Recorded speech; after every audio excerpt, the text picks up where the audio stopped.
Welcome back, guys, to another episode of Seduce Me. And today, this is going to be a really exciting episode because I'm curious about what the fuck is going to happen.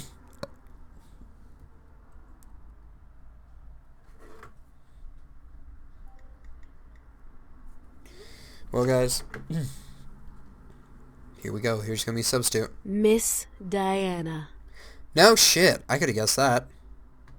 My heart stopped at the door where the dean was Deanna. Looking over, the students and smirking as her eyes landed on me. She strutted to the teacher's desk, ignoring the whispers from the other students before sitting on the wood, crossing her legs. Thank you, Dean. You can go now. With a wave of Deanna's hand, the dean left the classroom, closed the door, and left the area. Diana smiled at us, making my stomach turn. What was she going to do? So, history. History. Such a silly thing, isn't it? I mean, what do we care about the past? We're in the present. The rest of the class, including Nomi and Suzu, hesitantly nodded in agreement, unsure about this new teacher, but willing to listen to more of what she had to say. The present is so full of wonderful things. While the labors of the past are the reason we have many things, it is our chance and privilege to utilize what has been given to us. Her charm was almost infectious. The class was practically starting to eat out of her hands. I looked around to see the classmates grinning and agreeing with her. Diana, I pressed my lips together, and as I listened further, I had What's no even choice. funnier about human beings is that some of the bits of history we hear as either made up or completely biased to one side. It's like a story you read as a child. You hear of the princess and the prince, and they live happily ever after. But what about the family she left behind? What of her friends?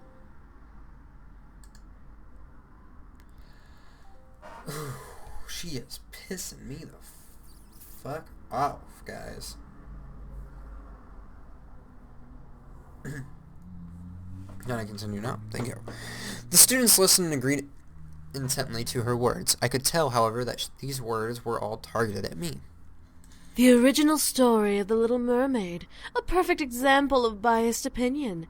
Here we have a girl who thinks she can be with this prince, but this prince has to marry a princess. What would happen if the mermaid had her way? What makes the mermaid so important that the princess has to suffer the consequences?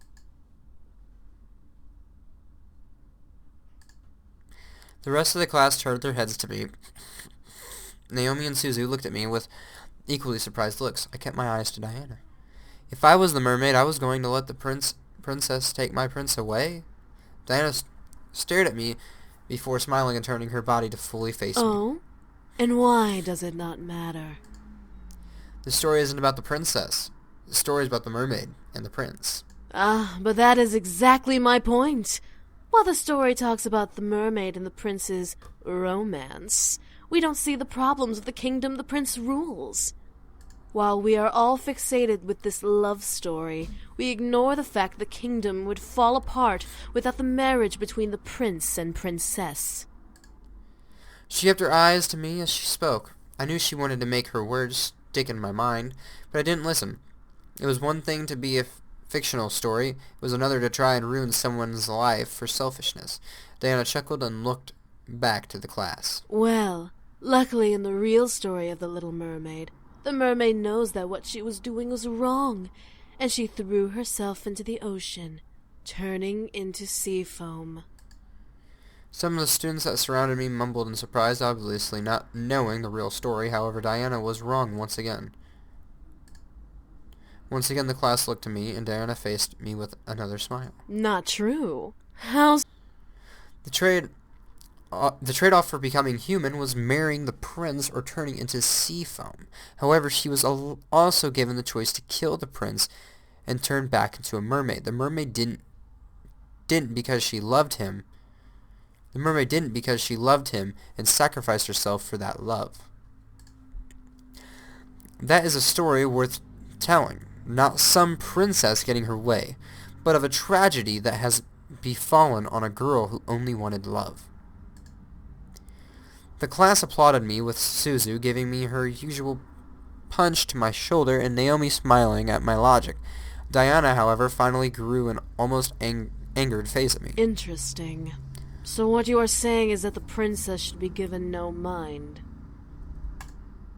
The story is not about the princess. The story is about the mermaid, and the mermaid should have gotten her prince. Even at the risk of a kingdom falling apart? Even if the entire world fell apart around them, duty does not overrule love, and the princess needs to realize this. The applause that followed that intensified with whoops and hollers. I felt a wave of confidence roll through my body. Diana wasn't going to win. I wasn't going to let her. Diana then stopped talking and looked at the clock on the wall, reading it quickly. This class had barely begun. Why was she looking at the time?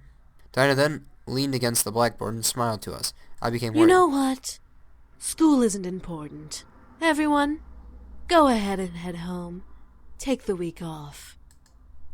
The students suddenly began to chat happily or in confusion of the situation. Many thought it was a dream come true, others knew better. Before anyone could protest, however, Diana pressed a finger to her lips and counted down from her fingers in the air. 3, 2, 1. The speakers of the classroom gently awoke, giving us an announcement we would never believe. Attention students.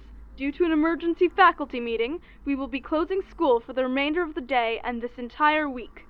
Please leave the school quickly and quietly and have a good rest of the week. She used her powers on them. Damn it, I felt the need to stop her, but how could I stop a demon in the middle of a public area? Diana smiled before gesturing to the door. Have a nice week off. School will resume next week. Many of the students filed out, chatting to each other about new impromptu plans. Suzu was beyond happy, but Naomi was hesitant. Before we could back up and leave, however, Diana stepped to us. Excuse me, little miss. I'd like you to stay a little while. There's something we need to discuss. As Diana looked up at Suzu Naomi, she snapped her fingers, making my friends tense up. You two can head home. Don't worry about your friend until next week, okay? If you contact her, she won't reply, so don't bother. If she contacts you, ignore her, because she's just fine. As if on command, Suzu and Naomi left the room. I tried to march after them, but Diana stepped in my path, warning me with her eyes that if I followed, there would be hell to pay. I had lost my two friends, at least for the week. Diana and I were alone, just like she wanted. I slammed my hands on the desk in front of me and glared at Diana. What are you doing, and what are you thinking? What? Do I not make a good teacher? I figured you should have a little lesson, so I took matters into my own hands.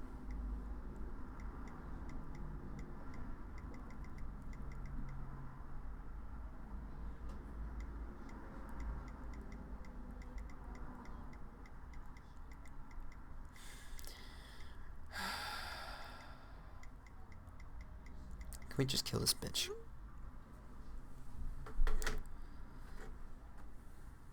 It's got like the biggest, brightest smile today. What do I not make? Whatever you're trying to do won't work, bitch. You really think so, dear? And what makes you so sure about that? What was making me so sure? Why was I confident? Were the boys worth this? My thoughts began to fill with doubt. All the uncertainties about this whole ordeal began to cloud my mind. If the boys were ever found out, there'd be hell to pay. Was it worth it? What about Diana? What would she do to me? Would she make my parents forget about me completely? Would she ruin my friends' lives out of spite? In my gust, I felt a stone of confidence try to fight back, but this heaviness of my thoughts began to dissolve that stone little by little. What was going on with me? I looked to Diana once again to see her glaze boring into my eyes. Shit. She was using her powers on me. This time, I was away from home, so I couldn't escape. Or could I? Did I want to? The way she stared at me made me feel warm and fuzzy inside my chest. I felt like melting. Diana lifted a hand under my chin and ran her thumb over my lips, licking her own. I could feel little shots of energy zipping from from under my skin into my chin, where she held me. Now, let's have a little taste of that sweet, virginal sexual energy. I watched as she leaned in, ready to kiss me and take my energy. Half of my body felt elation of this idea. The other half completely rejected it and didn't want her to even touch me. Matthew! Suddenly Diana stopped in her tracks. Matthew? Who is... It then dawned on her. Ah, one of the boys. Why don't you tell me which boy is Matthew? I felt myself nod in compliance. The fourth. Diana giggled in reply before letting... Really? The child? With you? Yeah, asshole bitch. Not once again, but this time it was partly my own decision to reply. Diana let out a sound that mimics a cat's purr before stepping away from me. All right, then. Well, if it's the fourth son you're infatuated with, you should really rethink your romantic options. Diana chuckled before kissing my nose, where I felt a shot of energy zap out of my body, almost making me dizzy and recoil. Diana then turned to the desk and sat on the wood, crossing her legs. You can go now. Remember, no class for the rest of the week. She's a bitch. And how am I supposed to get home? My two friends left me here, thanks to you. Oh, were they your ride? My apologies. Let me help, then. Diana then lifted her hands and snapped her fingers. I suddenly felt the floor sink from underneath me, forcing me to look down. A purple pentagram surrounding my feet, pulling me into the ground. Whoa! Oh, I should probably know that. Whoa, bitch! Oh my god! Oh my god! Oh my god! Oh my god, I'm not in Kansas anymore! Before I could fight, however, I sank fully into the floor, fading into darkness and shuttering my eyes. As I opened them, I felt my silk sheets around me, soothing my anxiety from the darkness that had previously surrounded me. What the... Oh, shit, I'm getting tired. Oh.